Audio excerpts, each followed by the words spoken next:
विद्यार्थी मित्रांनो, आज आपण इयत्ता 10वी विज्ञान आणि तंत्रज्ञान भाग 1 यामधील प्रकरण 3 अभ्यासणार आहोत. मित्रांनो, यापुढे आपण प्रत्येक चॅप्टर पूर्ण शिकणार आहोत. म्हणजे त्यामध्ये पार्ट 1 आणि पार्ट 2 अशा 2 भागामध्ये तो चॅप्टर आपण पूर्ण करणार आहे. म्हणून हा व्हिडिओ मित्रांनो पूर्ण बघा, जेणेकरून तुम्हाला त्या चॅप्टरमधील सगळ्या संकल्पना क्लिअर होतील. आणि तुम्ही जर प्रथमच माझा व्हिडिओ बघत असाल तर सबस्क्राईब करायला विसरू नका, जेणेकरून माझे सगळे व्हिडिओ जे आहेत त्याचं नोटिफिकेशन तुम्हाला मिळत राहील आणि मला सुद्धा प्रेरणा मिळेल, माझ्यामध्ये शक्ती निर्माण होईल, जेणेकरून मी जास्त तुम्हाला देण्याचा प्रयत्न करेन. ठीक आहे, तर चला बघूया. मग प्रकरण 3 आहे रासायनिक अभिक्रिया व समीकरणे. या प्रकरणात आपण काय काय शिकणार मित्रांनो? रासायनिक अभिक्रिया म्हणजे काय, रासायनिक क्रियांच्या अभिक्रियांचे लेखन कसे करायचे, त्याचे नियम कोणते आहेत, रासायनिक समीकरण संतुलित कसं करायचं आणि रासायनिक अभिक्रियेचे प्रकार. हे चारही प्रकार म्हणजे चारही जे मुद्दे आहेत अत्यंत महत्त्वाचे, जे बऱ्याचदा परीक्षेला विचारले जातात.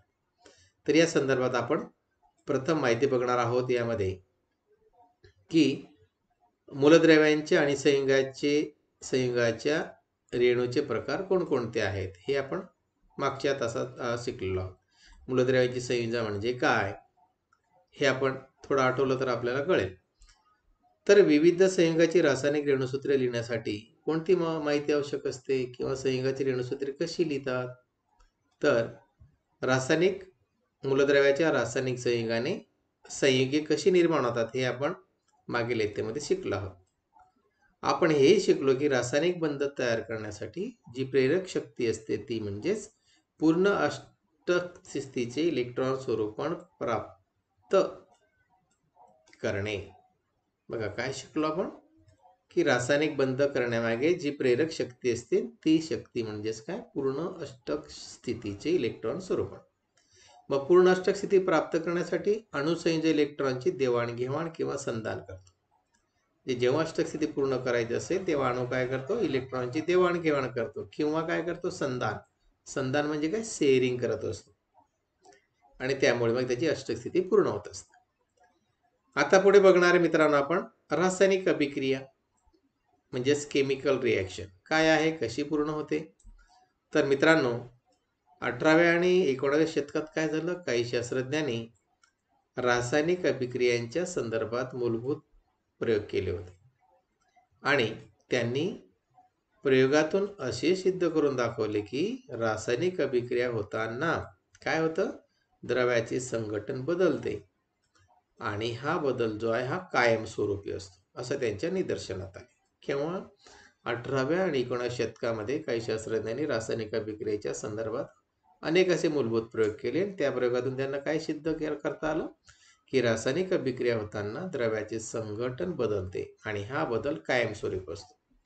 या उलट भौतिक बदलाच्या वेळी काय होतं, केवळ द्रव्याची अवस्था किंवा रूप यांच्यात बदल होतो. भौतिक अवस्थेमध्ये काय बदल होतो, द्रव्याची अवस्था किंवा रूप याच्यात बदल होतो आणि हा जो बदल आहे भौतिक बदल, हा बदल बऱ्याच वेळा तात्पुरत्या स्वरूपात असतो. दोघांमधला फरक काय, रासायनिक बदलामध्ये काय होतं, द्रव्याचे संघटन बदलते आणि तो बदल कायमस्वरूपी असतो. याच्यात आपण व्याख्या सांगू शकतो. रासायनिक बदल म्हणजे काय, ज्या बदलामध्ये रासायनिक अभिक्रिया होताना द्रव्याचे संघटन बदलते आणि तो बदल कायमस्वरूपी असतो, त्या बदलाला म्हणायचं रासायनिक बदल. त्याच्या उलट भौतिक बदलाच्या वेळेस काय म्हणायचं, काय होतं की जेव्हा भौतिक बदल घडतं तेव्हा काय होतं, द्रव्याची अवस्था बदलते आणि त्यांच्या रूपात बदल होतो. मात्र हा बदल जो आहे हा तात्पुरत्या स्वरूपाचा. हा दोघाही बदलामधला फरक. आता यानंतर आपण हे जे शिकलो मित्रांनो, हे आपल्याला ओळखता आलं पाहिजे. मग रासायनिक बदल कोणता आहे आणि भौतिक बदल कोणता आहे. तर चला मग या तक्त्यामध्ये ओळखूया आपण. पहिल्यांदा दिलेले या ठिकाणी बर्फाचे पाण्यात रूपांतर होणे. सांगा बरं तुम्ही काय बदल असेल, कोणता बदल असेल. बर्फाचे पाण्यात रूपांतर होणे या ठिकाणी दिलाय तो भौतिक बदल आहे. भौतिक बदल का, कारण की बर्फाचे पाण्यात रूपांतर झाले, काय झालं, त्याची अवस्था चेंज झाली, मात्र नवीन पदार्थ त्या कायमस्वरूपी बदलले का, तर नाही. जरी पाण्यात रूपांतर झाले तरी त्यापासून आपल्याला बर्फ तयार करता येईल. म्हणजे हा कोणता बदल झाला, भौतिक बदल झाला. ओके. दुसरा बदल दिला अन्न शिजवणे.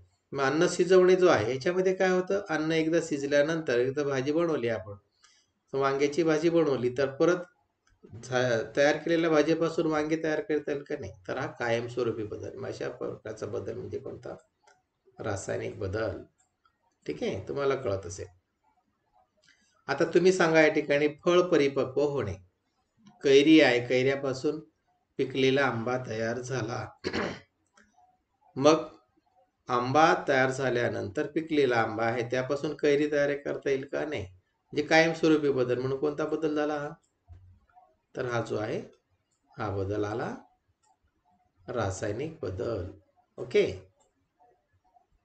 त्यानंतर दुधाचे दह्यात रूपांतर होणे. एकदा दुधापासून दही तयार झाली तर परत दूध मिळवता येते का? नाही. तर हा सुद्धा एक रासायनिक बदल.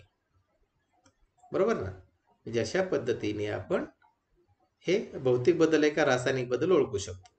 पाण्याचे बाष्पीभवन होणे म्हणजे वाफ होऊन जाते, वाफेपासून परत पाणी तयार करता येतं. कायमस्वरूपी बदल आहे का हा भौतिक बदल आहे? तर भौतिक बदल आहे. असा भौतिक बदल. ठीक आहे. जठरामध्ये अन्न पचणे. एकदा अन्न जठरात गेल्यानंतर ते पचून जातं, परत अन्न मिळवता येतं का? तर नाही. हा रासायनिक बदल. कायमस्वरूपी बदल ह्या. डांबरगोळी हवेत उघडी ठेवल्यास तिचा आकार कमी होणे. बघा, एकदा आकार कमी झाला तर परत डांबरगोळी करता येत नाही तयार. एकदा उडाला म्हणजे ती हवेत उडाली, हवेत ठेवल्यानंतर तिचा आकार कमी होऊन जातो, म्हणून हा रासायनिक बदल. बरोबर आहे. शहाबादी फरशी किंवा कडप्प्यावर लिंबाच्या रसाचे डाग पडणे. बघा, हा प्रयोग केला असेल किंवा अनुभवला असेल की जेव्हा शहाबादी फरशीवर लिंबाचा रस पडला तर त्या ठिकाणी डाग पडून जातो. का पडतो डाग? कारण की शहाबादी फरशी कॅल्शियम कार्बोनेटची बनली असते आणि लिंब जो आहे लिंबामध्ये आम्ल असतं. दोघांमध्ये रासायनिक अभिक्रियेने कार्बन डायऑक्साईड तयार होतो आणि कार्बन डायऑक्साईड झाला की त्याकडे फसफसणारा वायू तयार होतो आणि म्हणजे त्या ठिकाणी डाग पडतं. डाग पडला म्हणजे हा कायमचा राहतो, म्हणजे तो बदलत नाही. हा कायमचा बदल, रासायनिक बदल.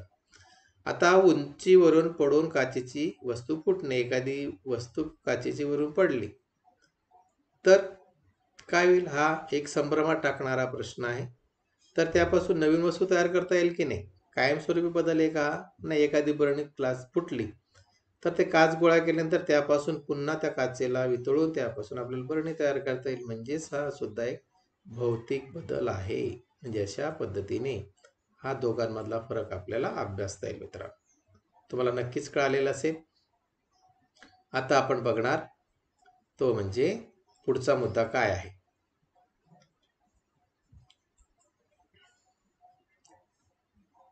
आता या मुद्द्यामध्ये आपण मित्रांनो जे बघणार आहे ते म्हणजेच रासायनिक समीकरणे. काय आहे रासायनिक समीकरणे? Chemical reaction.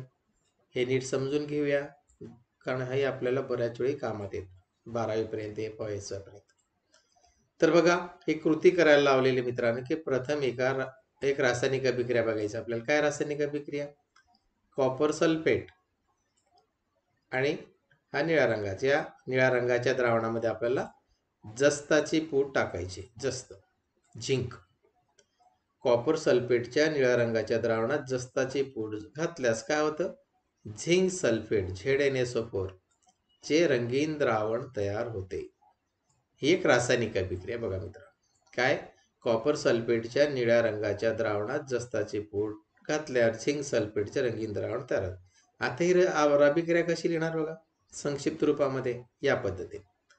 कॉपर सल्फेटचे जली द्रावण अधिक जस्ताची भुकटी बरोबर काय मिळतं आपल्याला? झिंक सल्फेटचे जली द्रावण आणि तांबे मिळत असते. जे वरती आपण मांडलं होतं ते जिथं संक्षिप्त रूपात आपण तयार केले. अशा प्रकारची मांडणी जी आहे, कॉपर सल्फेट जली द्रावण जस्ताची भुकटी, अशा प्रकारच्या शब्दाच्या स्वरूपात केलेल्या रासायनिक अभिक्रियेच्या या साध्या मांडणीला शाब्दिक समीकरण असे म्हणतात. मग शाब्दिक समीकरण म्हणजे काय?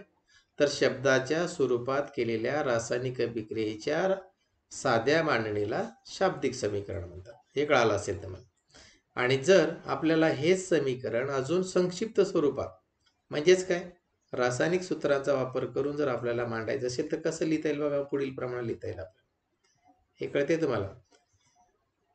संक्षिप्त स्वरूपात रासायनिक सूत्राचा वापर करून बघा, मग कॉपर सल्फेट, हा जो कॉपर सल्फेट असा लिहितात त्याचे रेणूसूत्र CuSO4. ओके, कॉपर सल्फेट अधिक जस्ताचे बुट्टे म्हणजे Zn.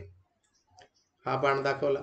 ठीक आहे, काय तयार झालं? Zinc sulphate. हे वरती झिंक सल्फेट शब्दाच्या स्वरूपात इथे रासायनिक आणि अधिक तांबे. बघा, हे 2 नंबरचे जे समीकरण आहे हे आपण काय केलं? रासायनिक सूत्राचा वापर करून लिहिलेलं आहे.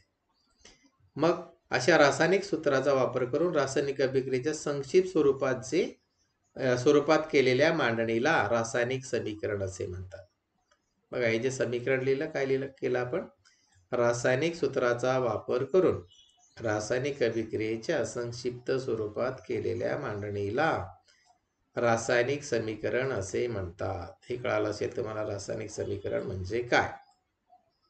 ठीक आहे, मग याच्यात काय केलं आपण या समीकरणामध्ये की कॉपर सल्फेट आणि झिंक जे आहे जस्त ही अभिक्रियाकारके आहेत. दोन्ही अभिक्रियाकारके आहेत. अभिक्रियाकारके कोणाला म्हणायचं? बघा, हे झिंक कॉपर सल्फेट आणि हा झिंक, बरोबर, हे दोन्ही अभिक्रियाकारके. त्याला अभिक्रियाकारके का म्हटलं? कारण की कोणाला म्हणायचं? ज्या पदार्थामध्ये जो पदार्थ रासायनिक अभिक्रियेत भाग घेतो त्याला म्हणायचं अभिक्रियाकारके. मग कॉपर सल्फेट आणि झिंक अभिक्रियाकारके.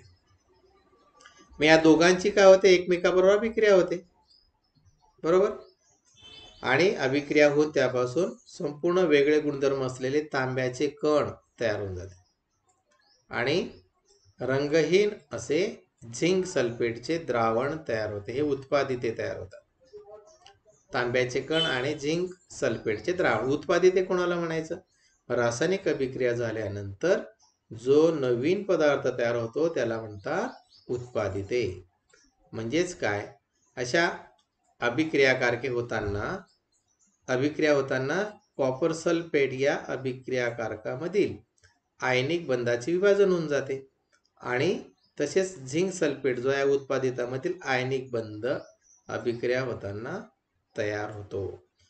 म्हणजे अशा पद्धतीने काय शिकलो आपण? रासायनिक समीकरण म्हणजे काय, त्यामध्ये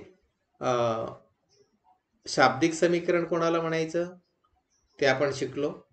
शाब्दिक समीकरण म्हणजे काय? शब्दाच्या स्वरूपात केलेल्या रासायनिक अभिक्रियेच्या साध्या मांडणीला शाब्दिक समीकरण. ठीक आहे, आणि रासायनिक समीकरण कोणाला म्हटलं आपण? रासायनिक सूत्राचा वापर करून रासायनिक अभिक्रियेच्या संक्षिप्त स्वरूपात केलेल्या मांडणीला रासायनिक समीकरण म्हणतात. जशा पद्धतीने आपण रासायनिक समीकरणाचा अभ्यास करू शकतो. कळालं असेल तुम्हाला? आता पुढचा मुद्दा बघू. अत्यंत महत्वाचा मुद्दा तो म्हणजेच रासायनिक समीकरणाचं लेखन कसं करायचं, लिहायचं कशा पद्धतीने रासायनिक समीकरण. तर हा मुद्दा तुम्हाला नक्कीच आवडेल, याच्याकडे लक्ष द्यायचं आहे तुम्ही. बघा, मग रासायनिक समीकरणाचे लेखन कसे करावे. आता लक्ष द्या मित्रांनो, अत्यंत महत्वाचा आणि नेहमी 12वी पर्यंत तुम्हाला कामात येणारा असा हा मुद्दा आहे. तर रासायनिक समीकरणाचं लेखन करताना काही संकेत, आता आपण पाळण्यात येणारे काही संकेत बघूया. काय काय करायला पाहिजे रासायनिक अभिक्रिया होताना. तर बघा, तर रासायनिक समीकरण जे आहेत, रासायनिक समीकरण लिहिताना अभिक्रियाकारके डाव्या बाजूला असतात, तर उत्पादिते हे उजव्या बाजूला लिहितात. बघा, या समीकरणात तुम्हाला दिसत असेल की हा एक समीकरण आहे, तुम्हाला दिसतो इथून तर इथपर्यंत हा पूर्णपणे, बरोबर, हे दिसत असेल तुम्हाला. हा समीकरण आहे रासायनिक समीकरण, याच्यावर आपण शिकणार आहोत. बघा, रासायनिक समीकरण लिहिताना डाव्या बाजूला, बघा ही डावी बाजू आहे, ही जी दिसते या बाणापासून इकडे ही पूर्णपणे डावी बाजू आणि इकडची जी आहे ही उजवी बाजू इथपर्यंत. ठीक आहे, मग रासायनिक समीकरण लिहिताना डाव्या बाजूला काय लिहितात? अभिक्रियाकारके. हे अभिक्रियाकारके डाव्या बाजूला असतात, तर उत्पादिते हे उजव्या बाजूला असतात. ठीक आहे, आणि अभिक्रियाकारकापासून उत्पादितेच्या दिशेने जाणारा बाण या दोघांच्या मध्ये काढतात. म्हणजे अभिक्रियाकारकापासून उत्पादितेच्या दिशेने जाणारा बाण, बघा हे अभिक्रियाकारक आहे, उत्पादिते मध्ये यांच्या दिशेने जाणारा बाण जो असा काढला जातो. ठीक आहे. हा बाण रासायनिक अभिक्रियेची दिशा दर्शवतो.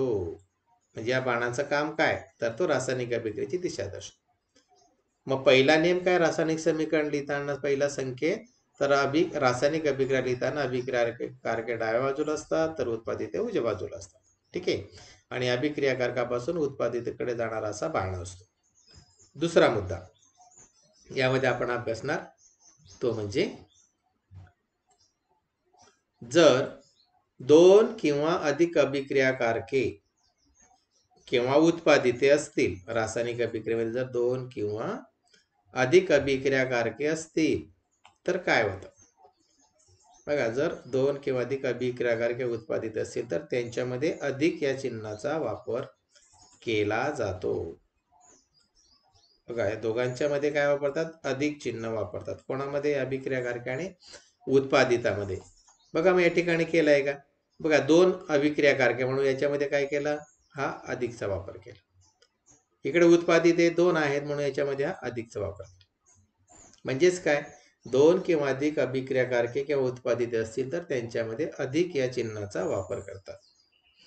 उदाहरणार्थ जर पाहिलं आपण, उदाहरण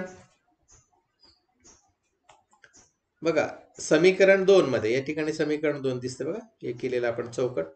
तर या 2 मध्ये बघा कॉपर सल्फेट आणि झिंक जे आहे या अभिक्रियाकारकामधील अधिक चिन्ह दर्शविले आहे, दिसतंय. तसेच झिंक सल्फेट आणि कॉपर तांबे यांच्यामध्ये अधिक चिन्ह दर्शवले, जे आपण इथं पाहिलंच, दोघांच्या मध्ये अधिक चिन्ह दर्शवले. हे दुसरा संकेत झालं मित्रांनो. आणि आता पुढचा संकेत बघूया आपण. तिसरा काय आहे की, रासायनिक समीकरण जास्त माहितीपूर्ण जर बनवायचं असेल तर अभिक्रियाकारके आणि उत्पादिते जे आहेत यांच्या भौतिक अवस्था ज्या आहेत त्या नमूद करतात. कशा करतात, तर त्यांच्या वायुरूप, द्रवरूप आणि स्थायीरूप अशा अवस्था ज्या आहेत त्या अनुक्रमे, वायुरूप असेल तर जी म्हणजे गॅस, द्रवरूप असेल तर एल म्हणजे लिक्विड, आणि स्थायीरूप असेल तर एस म्हणजे सॉलिड, अशी अक्षरे जी आहेत ही कंसामध्ये लिहून दर्शविल्या जातात. आणि तसेच जर वायुरूप असेल म्हणजे जी ऐवजी असा बाण सुद्धा दाखवला जातो वरच्या दिशेने. आणि उत्पादित अविद्राव्य स्थायीरूपात तयार झालेलं असेल तर, म्हणजे अवक्षेपच्या रूपात असेल तर काय लिहिलं जातं, त्या ठिकाणी असा खाली बाण दाखवला जातो.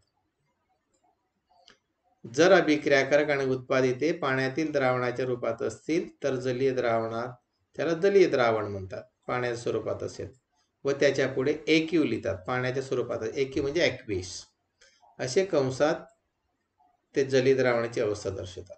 म्हणजे यानुसार समीकरण 2 जे आहे वरती आपण पाहिलेलं, की त्यामध्ये हेच लिहिलं जातं. बघा या ठिकाणी दिलेलं आहे. मग कशा पद्धतीने बघा, हा कॉपर सल्फेट जो आहे दिसतोय आपल्याला, कॉपर सल्फेट, त्याची अवस्था कशी लिहितो, पाण्यात जलीय द्रावण असल्यामुळे त्याला एक्वियस लिहिलं. ओके, हे कळालं असेल तुम्हाला. नंतर झिंक जो आहे, हा झिंक Zn हा सॉलिड असतो म्हणून कंसात काय लिहिलं, एस, हा बाण तर आपण दाखवलाच. मग झिंक सल्फेट हा जलीय द्रावण असतो म्हणून काय, तो इथं ॲक्वियस लिहिलेला आहे. आणि कॉपर सल्फेट हा सॉलिड असतो, घनस्वरूपात एस. म्हणजे अशा पद्धतीने रासायनिक समीकरण जास्त माहितीपूर्ण बनवण्यासाठी अभिक्रियाकारक आणि उत्पादित जे असतात यांच्या भौतिक अवस्था समीकरणामध्ये नमूद करत असतात. ठीक आहे. आणि आता पुढचा संकेत आपण लिहिणार आहे तो काय आहे बघा, मग चौथा, की जेव्हा रासायनिक अभिक्रिया घडण्यासाठी बाहेरून उष्णता द्यावी लागते तेव्हा त्या अभिक्रियादर्शक बाणाच्या वर असा त्रिकोण चिन्ह काढून दर्शवतात.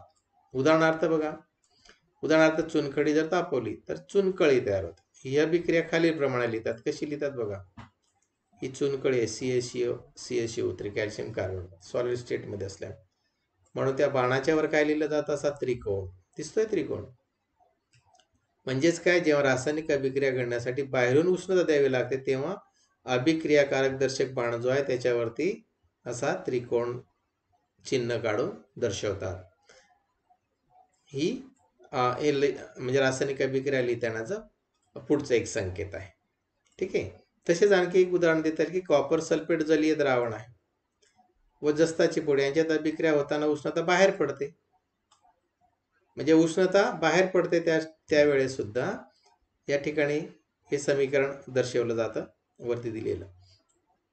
आणि शेवटची स्टेट बघा बरं, संकेत कुठला रासायनिक अभिक्रिया लिहिताना लेखन करण्यासाठी 5वा मुद्दा काय की रासायनिक अभिक्रिया घडून येण्यासाठी विशिष्ट तापमान, विशिष्ट दाब, उत्प्रेरक इत्यादी अटींची पूर्तता होणे आवश्यक असते. आणि अशा अटी अभिक्रियादर्शक बाणाच्या खाली किंवा वर दर्शवतात. उदाहरणार्थ बघा, मग वनस्पती तेलाची 60 अंश सेल्सिअस तापमानाला निकेल उत्प्रेरकाच्या सानिध्यात हायड्रोजन वायूबरोबर अभिक्रिया होऊन वनस्पती तूप तयार होते.